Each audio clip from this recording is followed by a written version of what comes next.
ராம் ராம். வாழ்க வளமுடன். Voice of கான்சினேயர் அனைவருக்கும் இனிய மாலை வணக்கம். காங்கிறா அப்படின்னா என்ன அர்த்தம்?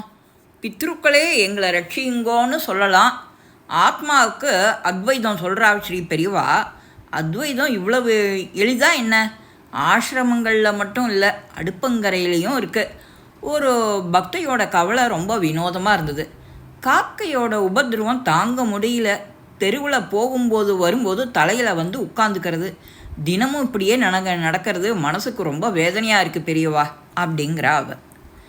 இந்த அம்மையாரோட சொல்ல கேட்டுண்டு எல்லாரும் பெரியவா அதுக்கு பதில் என்ன சொல்ல போகிறான்னு காத்துட்டுருக்கா.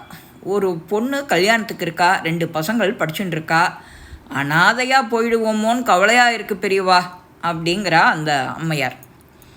பெரியவா சொல்கிறா, தினமும் காக்காய்க்கு சாதம் போடணும், தினமும் நல்லெண்ணெய் விளக்கு ஏற்றணும், சனிக்கிழமை அன்னைக்கு சிவன் கோவிலுக்கு போய் தரிசனம் பண்ணணும் அப்படின்னு பெரியவா சொன்ன உடனே அந்த அம்மா கொஞ்சம் நிம்மதி ஆகிட்டா. சரின்னு கிளம்பிட்டா.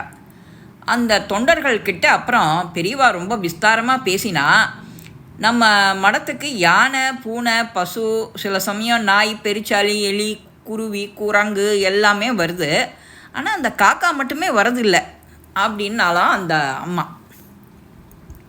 உடனே பானாம்பட்டு கண்ணன்கிறவர் பெரியவா கிட்ட தொண்டராக இருந்தார். அவர் சொல்கிறார், பெரியவா பரமேஸ்வர ஸ்வரூபம் இல்லையோ, சனீஸ்வரனுக்கு மடத்தில் நுழையக்கூட பயம், தன்னோட வாகனத்தை கூட அது அனுப்புறதில்ல.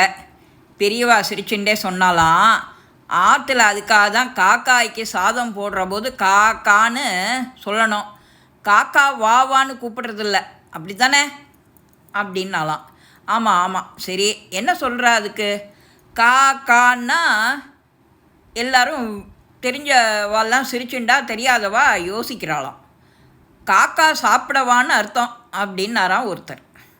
அதுதான் எல்லாருக்கும் தெரிஞ்சிருக்கே, வேறு விசேஷ அர்த்தம் உண்டான்னு கேட்குறேன். எல்லாரும் மௌனமாக இருந்த உடனே கான்னா காப்பாற்று காப்பாற்று அப்படிங்கிறது அர்த்தம்.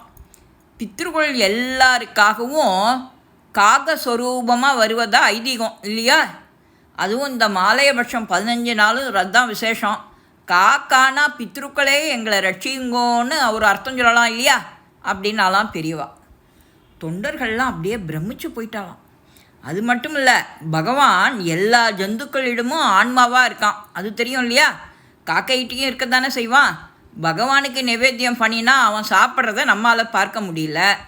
அவனே காகமாக வந்து நாம் போடுற சாதத்தை சாப்பிட்டான்னா அது நமக்கு பார்க்க முடியறதோ இல்லையோ. ஏதோ ஒரு ஜீவன் வினப்பயனாக காக்காயாக பிறந்திருக்க. அந்த ஜீவனே நமக்குள்ளே இருக்கிற அதே ஆத்மாவுக்கு ஸ்வரூபம் வேற, சாதம் போடுறோம். இதுதானே அத்வைதம். எவ்வளோ ஈஸியாக அத்வைதத்தை புரிய வச்சுட்டா பெரியவா. அத்வைதம் ஆசிரமங்களில் மட்டும் இல்லை, அடுப்பங்கரையிலையும் இருக்குது. அபார கருணா சிந்தும் ஞானதம் சாந்த ரூபினம் ஸ்ரீ சந்திரசேகர குரு பிரணமாமி முத்தான்மகம். எல்லோரும் இந்த மாகாளய அமாவாசையை எப்படி பித்ருக்களை ஆசையை வாங்கிக்கணுமோ அந்த மாதிரி எளிய முறையில் பண்ணிக்கோங்க.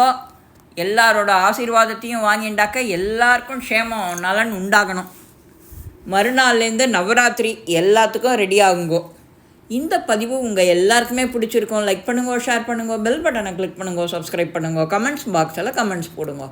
ஸ்ரீ மகாபெரிவா திருவடிகளே சரணம். நல்லதே நடக்கும். ஆனந்தமாக இருப்போம் நண்பர்களை. வாழ்க வளமுடன்.